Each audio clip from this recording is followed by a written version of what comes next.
welcome to Le Bouche Le Bebes. Well, hello. It's been a while, girl. How you doing? I'm good. I mean, yeah. Good. What have you been up to? Just chilling. I ate some steak earlier. Feeling a little bloated from it, but it's good. Hey, self-acceptance. Yeah, radical self-acceptance, you know? That's what it's all about. Do you know what song stuck in my head? What? It's my favorite song of all time. Tearing me apart. Okay, she doesn't know it. I feel like my best friend doesn't know my favorite song. We don't share a lot of music tastes or songs together. Like, we don't even send each other shit. We don't do a lot of the music stuff, which is kind of weird. Yeah. Maybe we should work on that. We need to have more continuity. Spotify does that blend. Yes, I love that idea. Let's add it to the to-dos. Yeah, no, we need to make a blend, and maybe we can post that on our website. Love that. And it's gonna be chill rock music, and then like Rufus to Soul or something. Yes, it'll be great. What song stuck in my head? You know? I don't know. It's really random, and I don't know why this came to my head, and I don't know why it got here because I haven't listened to it a long time, but it was Cotton Eye Joe. I've been married a long time ago. Where did you come from? Where did you go? Where did you come from? Cotton Eye Joe. Did you know that song, I don't mean to be a downer on this, has racial references in it? I didn't know that.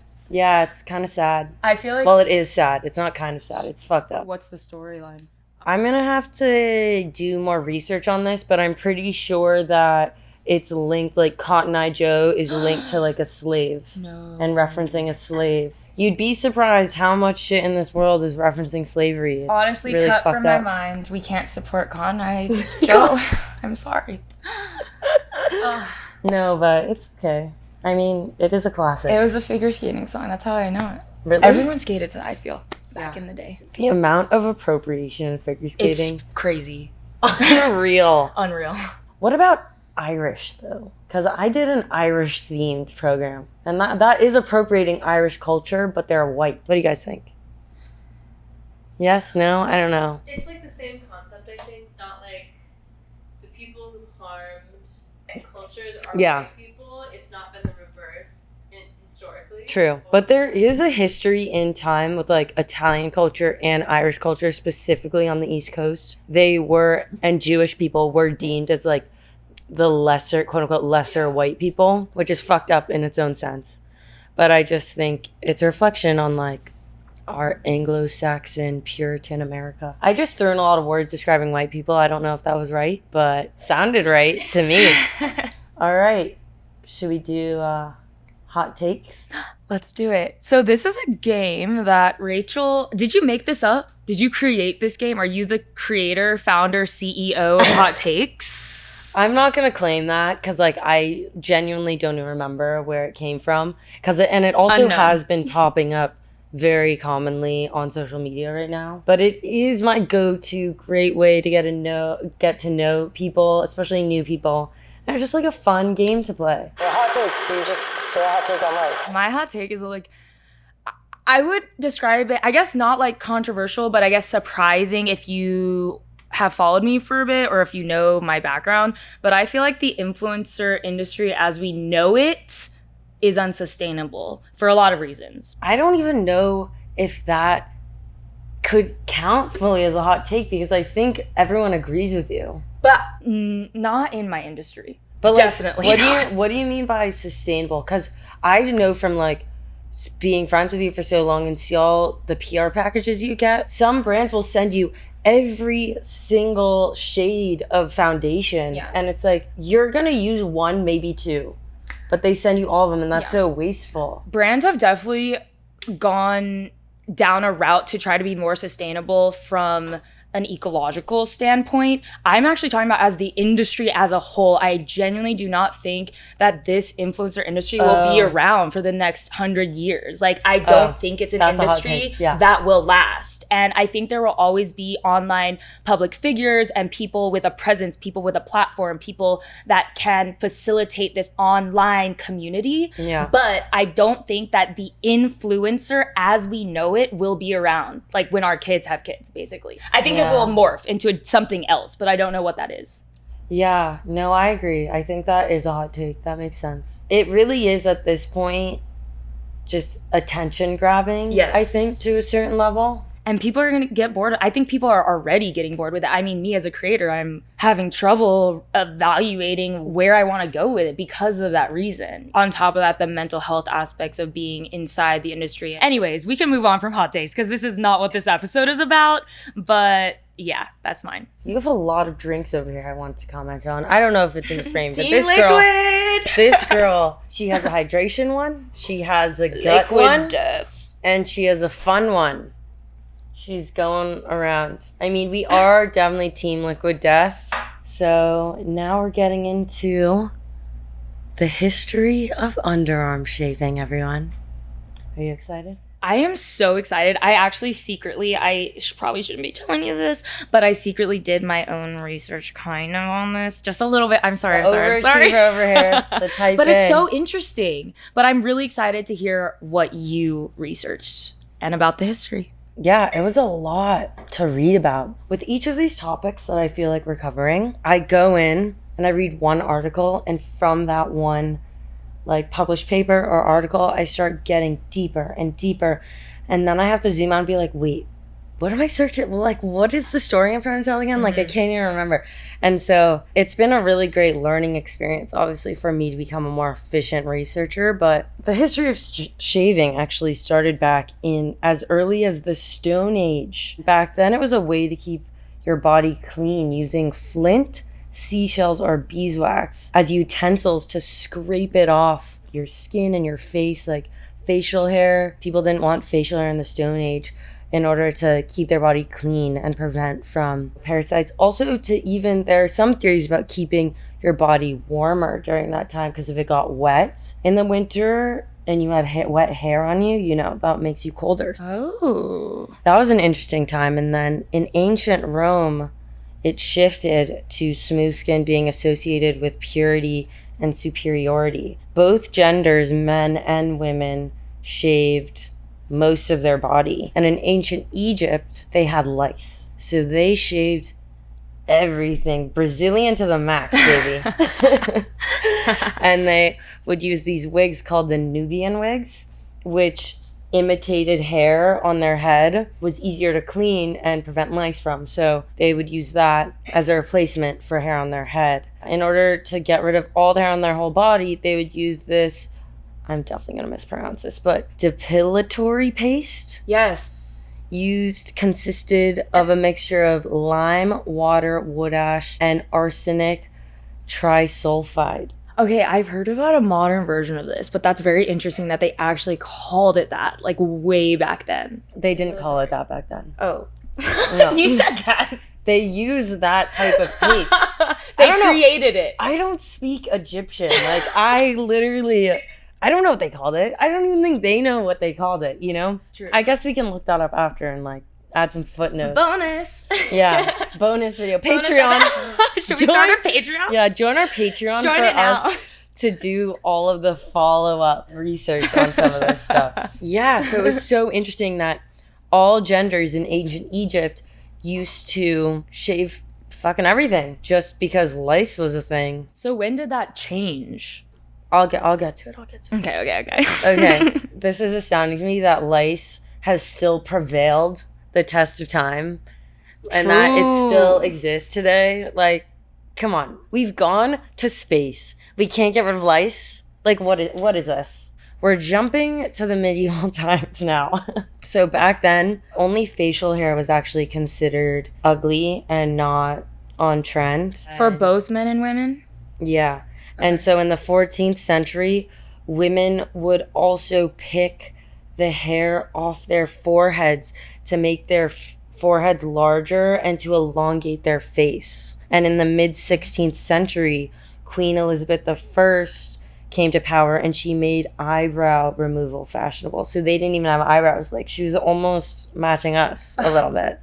Queen. And then in the 18th century, this is finally when, like, newer age shaving devices were launched, and the straight razor was invented by Sheffield in 1680. And for 200 years, this was kind of the staple of shaving. And it was mainly used for men on their facial hair. And this was one of those straight razors that, you know, you'd go to a barber and they do you up and do the whole situation. And so this was kind of male focused when it came to shaving. And I think women still were expected not to have facial hair at this time, but obviously it's not as common for women to have facial hair in the first place. I didn't really find a lot of documentation about that. But another thing to call out as I continue on and the story keeps developing is that in the Victorian era, around this time, femininity was based on moral character. It was about, are you going to grow up, find a nice husband, be a good mother, be a good like household manager. And that was the epitome of hotness and what femininity was. Right. So now let's shift to the 19th and 20th century, where there was then a cultural shift in the 1920s, where the feminine idea of beauty was based on the body. It wasn't based on what moral character people did. It was body conscious. You know, clothes were starting to become more revealing. Right. So that was the other thing. Like, it didn't really matter what your body looked like back in that day because you were hiding a lot of your body under all these huge garments. So now, in the early 1900s is when it does become a bit more body focused. And I think that's going to be such an interesting topic for us to dive into on our later episodes because now it's like all about body. Yeah. You know? Body, yaddy, yaddy. A lot of this is related to Darwin's theory of natural selection, actually, where he mentioned in his book, The Descent of Man and Selection in Relation to Sex. He literally, quote, said, primitive ancestry and an atavistic return to earlier, less developed forms as a way to describe body hair.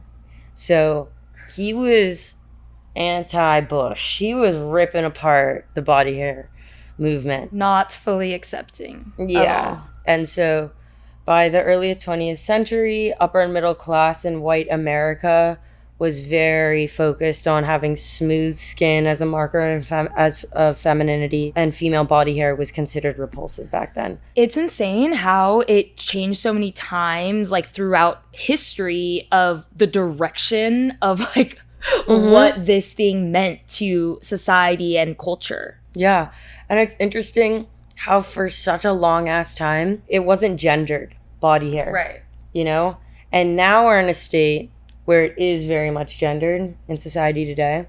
So it's just interesting reading about how for hundreds, thousands of years, maybe if it was taboo to have body hair, it was taboo for both genders. Like it wasn't just women versus today. Which I do think in history, there's a bit of a tendency over decades and centuries to feel this like pendulum swing back and forth of like what things are considered appropriate or whatever in regards to gender, in regards to really anything in life, this cadence of going back and forth. So maybe we're swinging back to a time where it is a more all gender situation. Yeah. You know what I mean? Because I do feel like we're moving that direction. We're not there yet, but we're moving in that direction.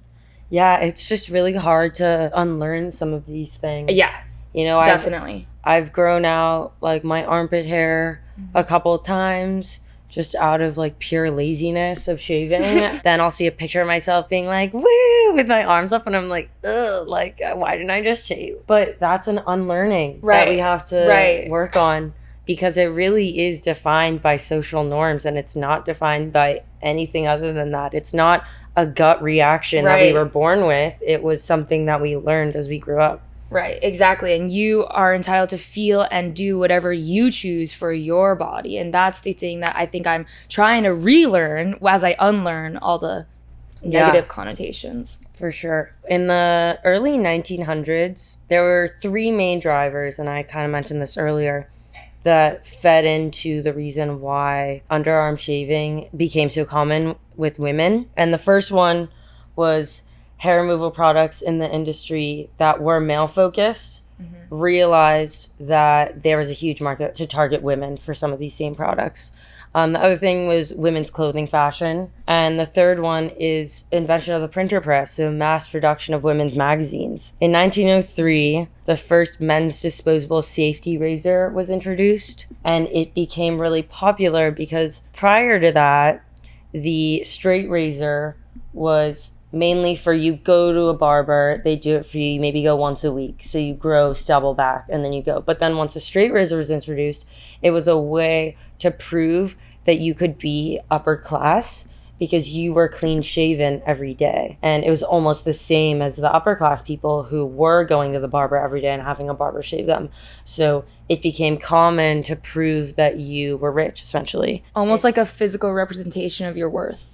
And wealth. Yeah, those were like the three main drivers. And then in the early 1900s was the Great Underarm Campaign. They've literally called it this, which is so interesting. And so in 1908, there were advertisements suggesting women remove their underarm hair and explaining like how and why to do it. There was an estimated advertising spending between 1890 and 1914 that grew from $190 million to $682 million. What?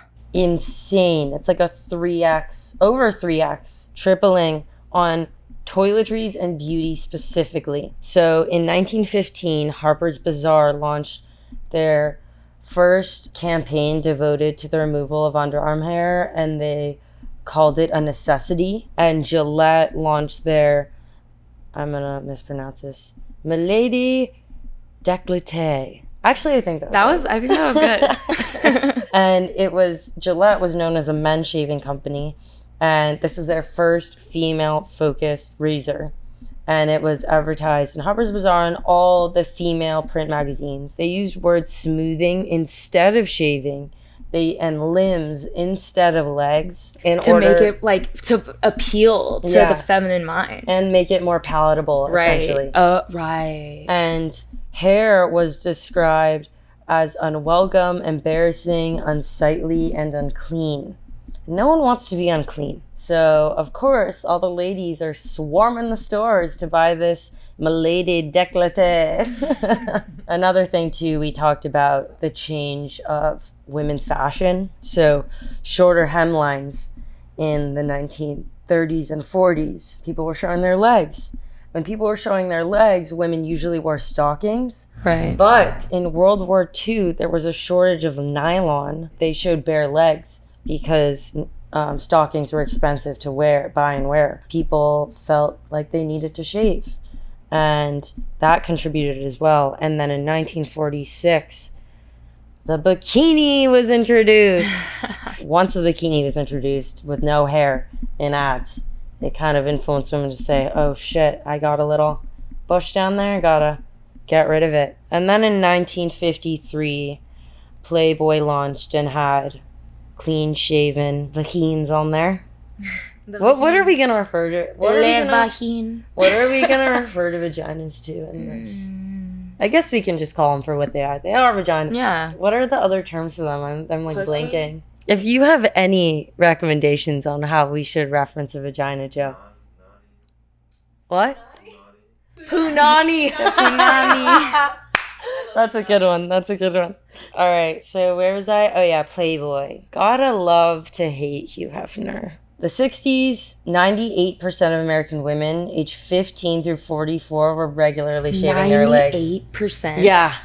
That's crazy. That's like in school when they're like, you're in the 98 percentile and your parents throw you apart. Like, you're like, oh my God, extra cereal tomorrow. I'm just kidding. No, seriously, it is crazy. And then the 70s and 80s, there was a resurgence, obviously, of the bush and feminists, and people were explicitly rejecting that. But then in 1987, a group of 7 sisters named the J Sisters from Brazil opened a salon in, where are we now?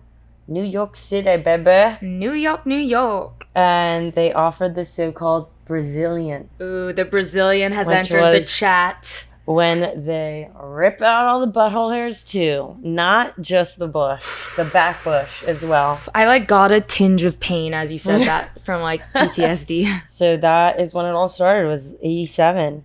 And so it kind of is to all that led up to what has influenced us today, which is an estimated 80 to 99% of American women today remove hair from their bodies. Except Korea. Korea, pubic hair was long considered a sign of fertility and sexual health. As late as the mid-2010s, women in Korea were undergoing pubic hair transplants to add hair Oh. to their bush, Wait, which is so interesting. Wow. I haven't heard of that. Is this it's not popular in the US amongst the Korean community, is it? I'm not sure.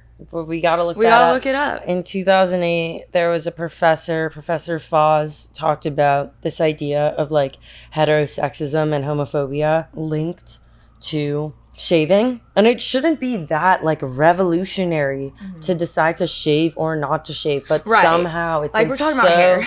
ingrained in our society that it is. Like, why it like honestly I have that thought has come across my mind, like the fact that like this does play such a huge role in the way people look at genders and sexual preferences is actually insane when you think about it. It's fucking crazy. It's insane. And then I thought this was a fun roundabout tidbit, is that in 2019, the same magazine that launched that first iconic shaving ad in 2019, Harper's Bazaar September issue launched cover shoot with Emily Ratajkowski, and she had fully hairy armpits.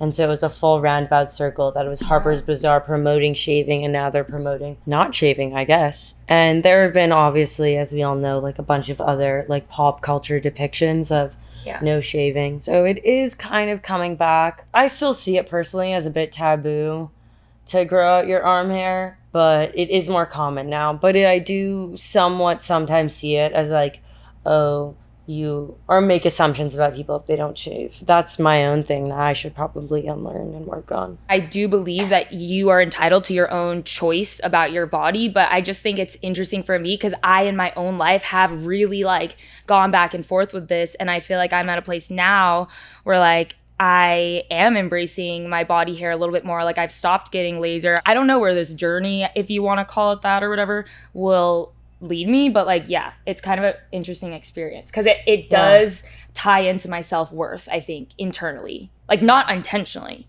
internally. You can do whatever you want to do, but just the fact that I guess when we were younger growing up, it was so common and it was almost expected for us to go through a painful experience to feel like you fit in and would be sexy is such a fucked up thing that like happens to most cis women when they are growing up. And my Grow final a heart bush if you really want.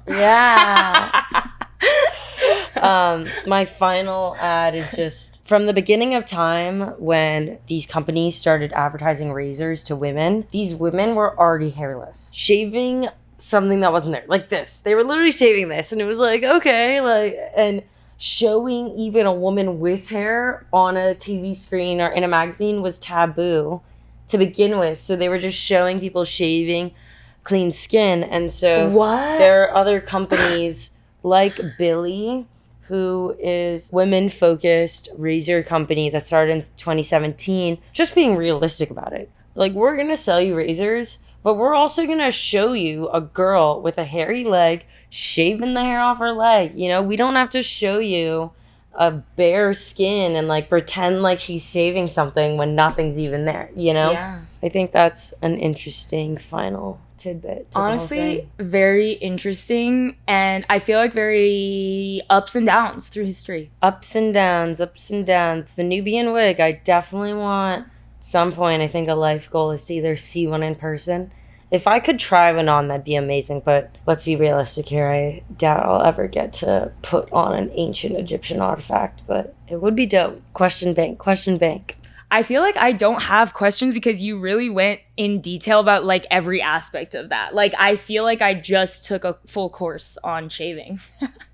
Thanks. But I also didn't go to college, so yeah, I have nothing to compare this to the course load, I mean. History of engagement rings. Let's do this. Ow, ow. Oh, woo, woo. Honestly, this is a lot less intricately woven, I think, than the history of shaving, but it kind of does tie in with the marketing, which I think is interesting. History is a little condensed. It's condensed because there was a monopoly. Dun dun dun. Dun, dun, The dun. corrupt monopoly. Okay. Well, a lot of people misrepresent engagement rings with having their early beginnings in ancient Rome, but from what I have read, ancient Egyptians were actually the first known people to use a ring to signify the commitment, to like actually feel like the circular shape of a ring signified this means commitment because this is eternal. There is no ending. There is no beginning. It is a circular thing that we wear on our fingers for the rest of our lives,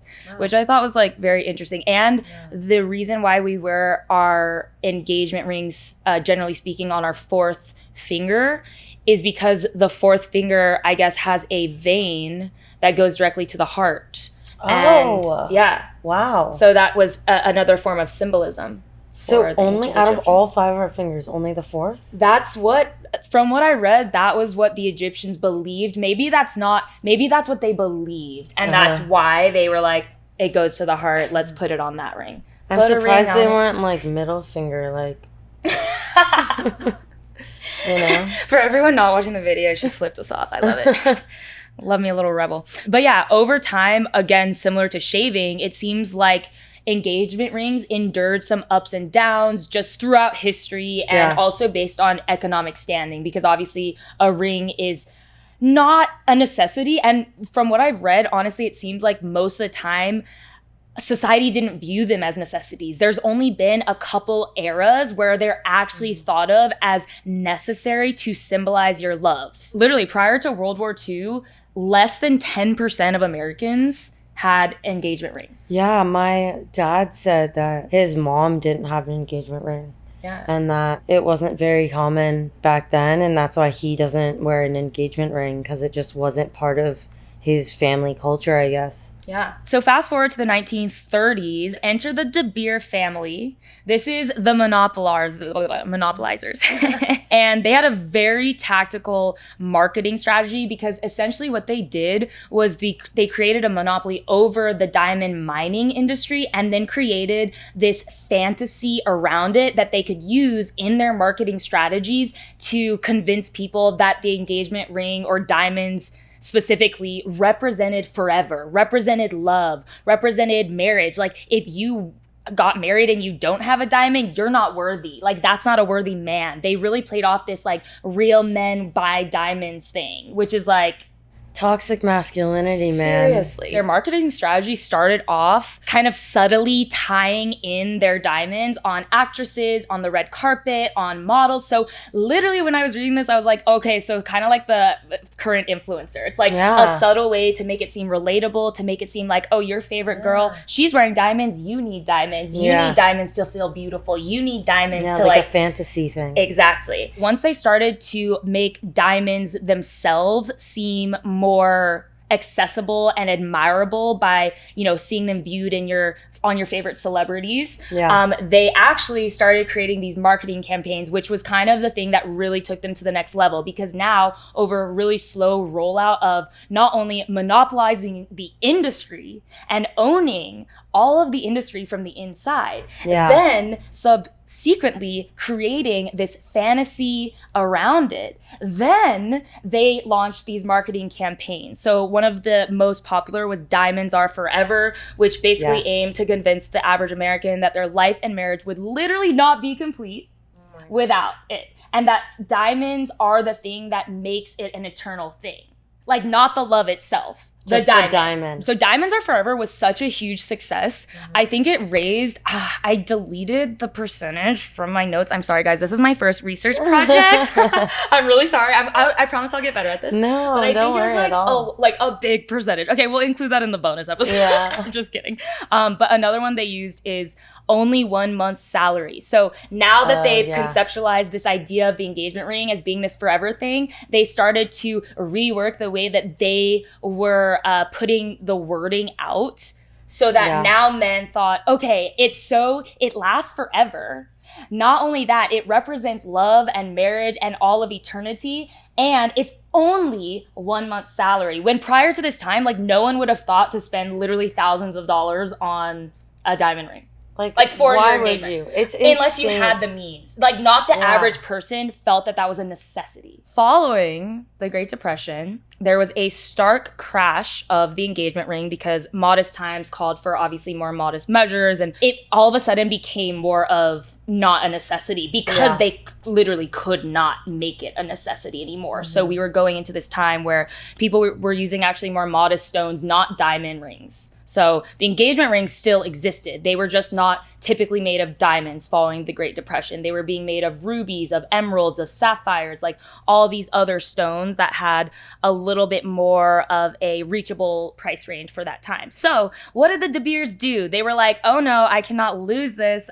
We gotta like keep this afloat. We gotta wring these people out for all that they're worth and get them back on diamonds, basically. They actually raised their sales 55% within 3 years by going through these marketing strategies. So the diamonds are forever, the 1 month salary, which then later turned into 2 months. When they saw it started working, they raised their prices by double. And then they started marketing it as only 2 months salary, but that 2 month salary can last forever. So why would you not do that? If you actually love this person, you would do 2 months for forever. And De Beers isn't American, right? No, they are. They are. Really? Yeah, they literally own the entire American diamond market. I thought they were based internationally because America has anti-monopoly laws in place to prevent shit like this. So I was just wondering. See, look, New York City, it started, Madison Ave. Damn, it's crazy how it all started here. I forget that when I live here, that it truly is the capital of so much history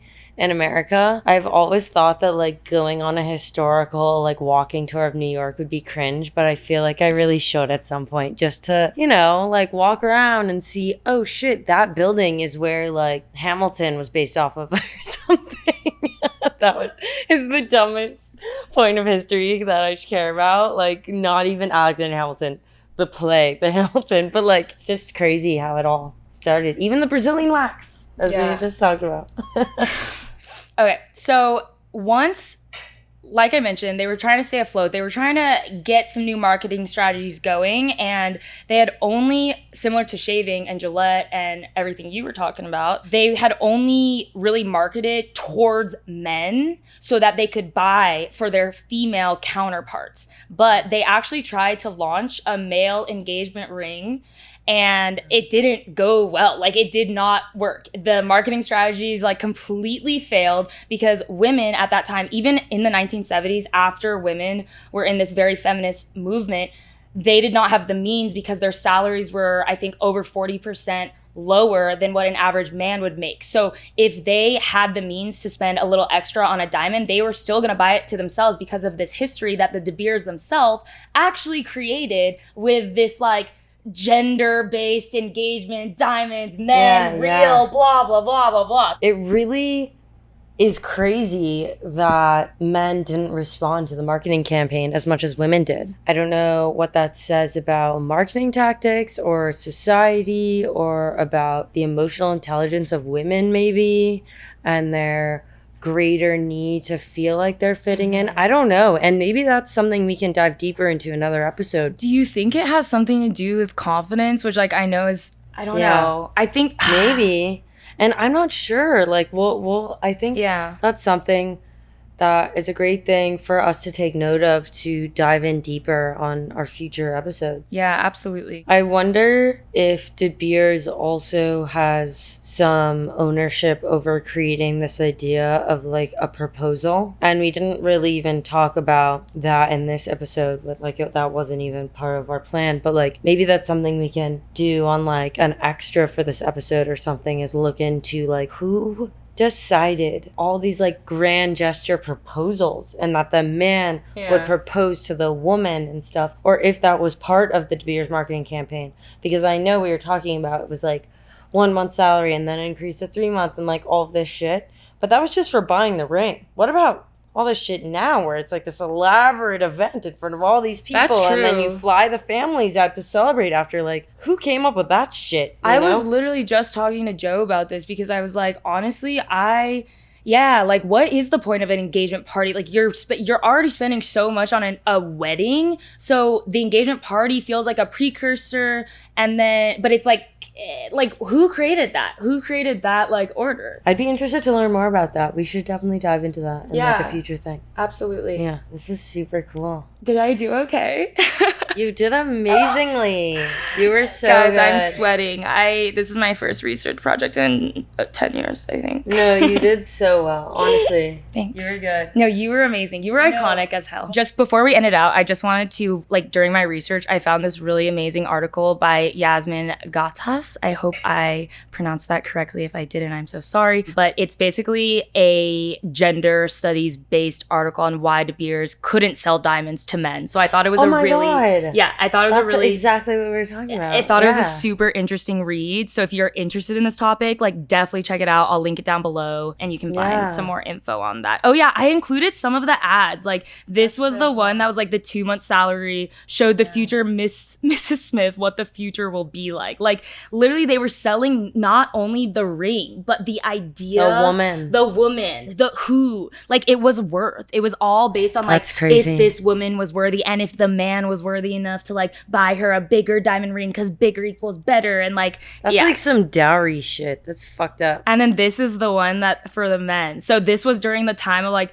more so the Okay, 1970s. I have to say, he's hot in it. He's pretty hot. We love this man. I'm just kidding. But this was during a time they were actually trying. So this ad says, she has a mind of her own. She gave me a diamond. So it's basically speaking from the man's perspective.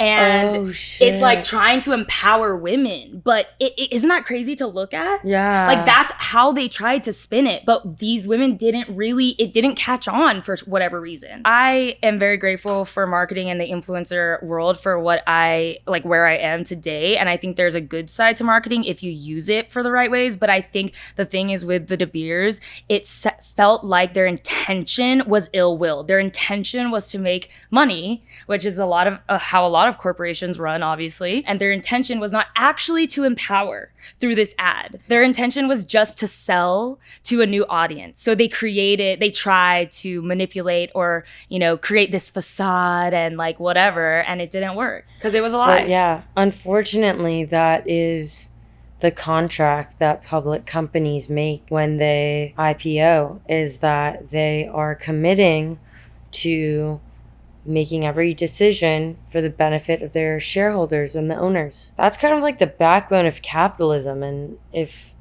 you want to dive deeper into that, and like if capitalism is the right choice for society and for the greater good of like the mental health and the sustainability essentially of our society, that's going to be a whole deeper conversation that maybe in another episode we can talk about more. All right. Well, thanks, guys. Yeah. Thanks for tuning in. That was such a Bush great Babies, episode story. 2. I love that. So educational. Thanks, Great dude. job.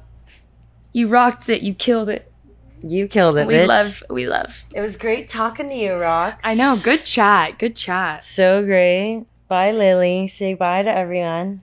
Bye, Lily. Lily. Lily's a Lily's good girl. our mascot, kinda, right? Lily's the best girl. She Yeah. honestly is. Like, everyone loves Lily. Yeah, Truly. she's been a chiller these days. She's so the best. She's great. Thanks for tuning into Bush Babies, guys. We support and love all the little babies. And we'll see you next time. Thanks. Bye, guys. Bye. Bye, Rox. Bye, Rachel. Thank you so much for watching. You can find us on TikTok, Instagram, and YouTube at Bush Babies World, as well as our personal accounts at Roxette Arisa and at Rachel Tra. And make sure to join our Discord to be an official part of the BB community. Make sure to stay up to date with everything we have going on at www.bushbabiesworld.com.